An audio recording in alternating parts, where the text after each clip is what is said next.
ప్రభు అయిన యేసుక్రీస్తు నామానికి స్తోత్రాలు. అందరికీ ప్రైజ్ అలాడ్. ఈ దినం నాడు దేవుడి వాక్యం చూసుకుందాం. యెషయా గ్రంథం 54వ అధ్యాయం 2వ వచనంలో చూసుకుందాం. ఈ దినం నాడు అంశం ఏమై ఉంటుందంటే సంపన్న జీవితము.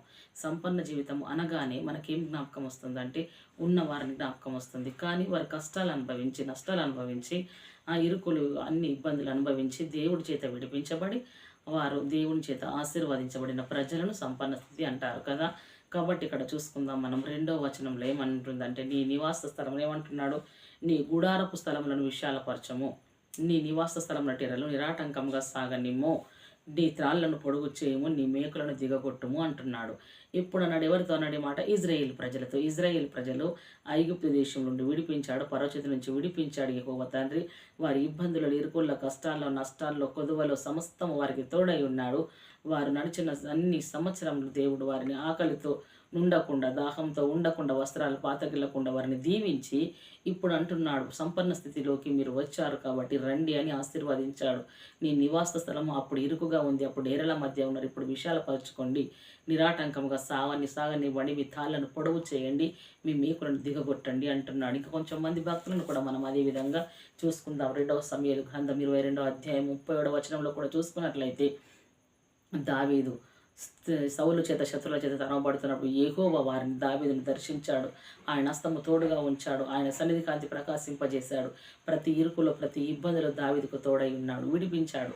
విడిపించిన తర్వాత 2వ సమూయేలు 22వ అధ్యాయం 37వ వచనంలో దావీదు గారు విడుదల పొందిన తర్వాత యెహోవాను గూర్చి ఒక గీతం పాడతాడు. అధ్యాయం అంతా చూసినట్లయితే మనం చూసుకుందాం. అందులో ఒక మాట చూసుకుందాం, ఇక్కడ ఒకటే మాట చూసుకుందాం. ఏమనంటే, నా పాదములకు చోటు విశాలపరచుతూ నా శీలమండలు బినకలేదు అంటాడు.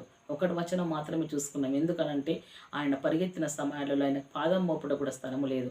శత్రువుల చేత తరమబడుతున్నప్పుడు, సౌలు చేత తరమబడుతున్నప్పుడు ఆయనకు ఎక్కడ ఏమీ లేదు, ఎవరి సపోర్ట్ లేదు, ఎవరి అండ లేదు, ఎవరు కదా తరమబడుతూనే ఉన్నాడు. సింహాల గుహలో కూడా దావీదు గారు మనం దాక్కున్నట్టు చూస్తున్నాం. నానా విధాలుగా పిచ్చి చేష్టలు కూడా చేసినట్టు చూస్తున్నాం. ఎందుకు? ఇవన్నీ శత్రువుల చేతుల నుంచి విడుదల పొందుట కొరకు దేవుడు తోడై ఉన్నాడు కాబట్టి విడిపించి అతని సంపన్న స్థితికి తీసుకొచ్చాడు. ఎలా అంటే, రాజాతి రాజుగా ఉండుటకు సౌలు స్థానాన్ని దావీదుకు దేవుడు ఎప్పుడో ఇచ్చాడు కదా, అభిషేకించాడు. అభిషేకం నెరవేర్చుటకు కొంతకాలం సమయం పట్టింది. ఆ సమయంలో అనేకమైన కష్ట నష్టాలు అనుభవించాడు. యెహోవా సన్నిధికి తోడుగా ఉంది కాబట్టి ఆ కష్ట నష్టాల్లో కూడా దావీదు ఎలా అంటే దేవుడికి నమ్మకంగా ఉన్నాడు, హృదయానుసారుడుగా ఉన్నాడు. కానీ ఎటువంటి తిరుగుబాటు చేయలేడు. ఆ శ్రమలలో, సమస్యలలో తిరుగుబాటు చేయలేడు కాబట్టి దేవుడి దృష్టి అతని పైన ఉంది. కాబట్టి అతను రాజును చేశాడు. రాజును చేసి దేవుడు సంపన్న స్థితిలోకి నడిపించాడు.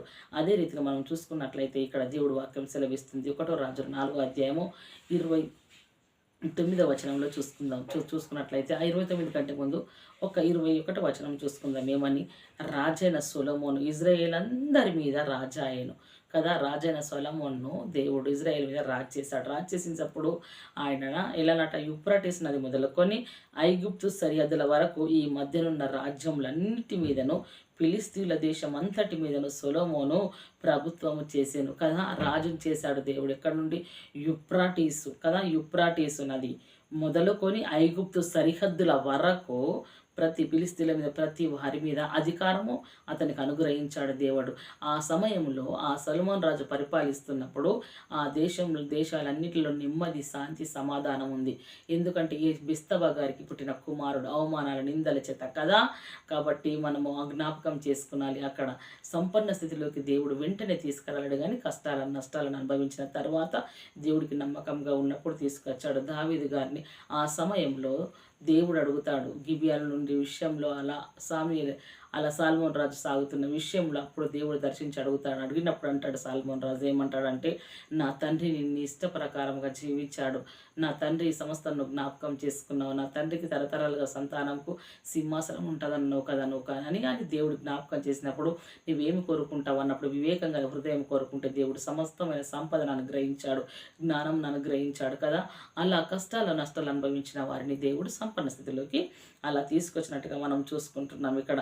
అదేవిధంగా అంటాడు దేవుడు, జ్ఞానమును, బుద్ధిని వర్ణింప సఖ్యము కానివి దేవునివి కదా. ఇలా వర్ణింప సఖ్యమకారం అన్నారు సాల్మోన్ రాజు విషయంలో అని అంటే దేవాతి దేవుడు సాల్మోన్ రాజును సింహాసనం ఎక్కించిన తర్వాత అడిగినది ఒకటైతే దేవుడు సమస్తం సమకూర్చడైన జ్ఞానము మితి లేనిది కదా, వివేచన గల మనస్సును సొలొమోనుకు దయచేసాను. హల్లెలూయా. వివేకం అనుగ్రహించాడు. అదే రీతిగా 1వ దినవృత్తాంతం 4వ అధ్యాయం 10వ వచనంలో కూడా మనం చూసుకుంటుంటే యబ్బేజు గురించి యూదా కుమారులు కొందరు ఉన్నారు కదా. ఆ కొందరిలో ఇక్కడ యబ్బేజు తన సహోదరులందరికంటే ఘనుడుగా మనం ఇక్కడ చూసుకుంటున్నాం కదా. ఆ ఘనుడైన వాడు దేవుడికి చేస్తున్న ప్రార్థన యబ్బేజు అనగా వేదన. వారి తల్లి తన్ని వేదన పడి కన్నదన్నట్లు వేదనలో కష్టాలలో ఉంటున్నప్పుడు యబ్బేజు గారు దేవుడికి చేసిన ప్రార్థన ఏమని యబ్బేజు అంటాడు, ఇజ్రాయేలుల దేవుని గురించి మొర్ర పెట్టిన సంగతి ఏమిటనగా చూద్దాం. ఇక్కడ ఏమని మొర్ర పెట్టాడంటే, నీవు నన్ను నిశ్చయంగా ఆశీర్వదించి నా సరిహద్దులను విశాలపరిచి దేవుడికి మొర్ర పెడుతున్నాడు. ఆయన బ్రతుకు వేదన అంటే కన్నీరు, బాధ, సమస్య కదా. అతని తల్లి అతన్ని ఎక్కడ కంది వేదనతోనే కన్నది. వేదన యబ్బేజు అనగా మనం వేదనగా చూసుకుంటున్నాం. ఆ ఇజ్రాయేలుల దేవుడైన యెహోవాకు మొర్ర పెట్టాడు. ఏమని మొర్ర పెట్టాడు అని అంటే అతను ఇక్కడ నిశ్చయముగా నీవు నన్ను నిశ్చయముగా ఆశీర్వదించి నా సరిహద్దులను విశాలపరిచి నీ చెయ్యి నాకు తోడుగా ఉండ దయచేసి నాకు కీడు రాకుండా దానిలో నుండి నన్ను తప్పించుము అని ప్రార్థించగా హల్లెలూయా. ఏమంటున్నాడు, అతని జీవితమే అతని పుట్టకనే వేదనతో సమస్యతో ఉంది కాబట్టి ఎవరు విడిపిస్తారని గ్రహించాడు. ఇజ్రాయేలుల దేవుడైన యెహోవా విడిపిస్తాడని గ్రహించి ఆ దేవుని యొద్దకు వచ్చి యెబ్బేజు ప్రార్థిస్తున్నాడు, నీవు నన్ను నిశ్చయంగా ఆశీర్వదించు, నా సరిహద్దులలో ఏం కలగజేయి, నువ్వు నిశ్చయంగా నన్ను ఆశీర్వదించి నా సరిహద్దులను విశాలపరచము. నువ్వు విశాలపరిచి ఎలా అంటే పెద్దగా చేయి, నువ్వు నా కష్ట నష్టం అంతా తీసివేయి, నన్ను ఆశీర్వాద. ఇజ్రాయేలు దేవుడికి చేసిన ప్రార్థన, ఆ ప్రార్థన చేసేమంటుండే దేవుడు అతను చేసిన మనవిని అతనికి దయచేసిను అంటున్నాడు కదా. దేవుడికి ఎంత చక్కగా చేసుకుని ఉన్న వేదనను బట్టి ప్రార్థించాడు. ప్రార్థనలో దేవుడు అతనికి తోడై ఉన్నాడు, వేదన నుంచి తప్పించాడు, ఆశీర్వదించాడు, హస్తము తోడుగా ఉంచాడు. అది చూసినట్లయితే ఇక్కడ పౌలు గారు కూడా ఏమంటున్నాడు అంటే యోహాను సువార్త 10వ అధ్యాయం నుంచి 10వ వచనం నుంచి చూసుకుందాం. పౌలు గారు తిమోతి కలిసి కొరింథీ సంఘంకు క్రీస్తు యొక్క ఎలా రాశారంటే సంఘానికి రాశారు. ఏమని రాశారంటే, క్రీస్తు ఉన్న వారంటారు ఎలా అంటున్నారు, కొరింథీయులారా అరమరము లేకుండా మీతో మాటలాడుచున్నాను, మీ వెళ్ళనట మా హృదయము విశాలపరచబడి ఉన్నది అంటున్నాడు. నోరు విప్పి మాట్లాడుతున్నారు వాళ్ళు కదా. వాళ్ళు ఎంత ఇరుకుల ఇబ్బందులలో దేవుణ్ణి ప్రకటించి సువార్త చెప్పారో అంత విశాలంగా వారిని దేవుడు విశాలమైన స్థితిలోకి వారి హృదయం విశాలపరిచి ఉన్నాడు అని మాట్లాడుతున్నారు. వేదన నుంచి వారిని తప్పించినట్టు మనం చూస్తున్నాం. ఈ దినము నాడు శ్రమలలో సమస్యలలో ఉన్న కొంతమందిని మాత్రం మనం చూస్తున్నాం. ఈ వాక్యం దేవుడు మన ఆత్మను దీవించి ఆశీర్వదించి ఫలింపజేయునుగాక. ఆమేన్. Praise the lord.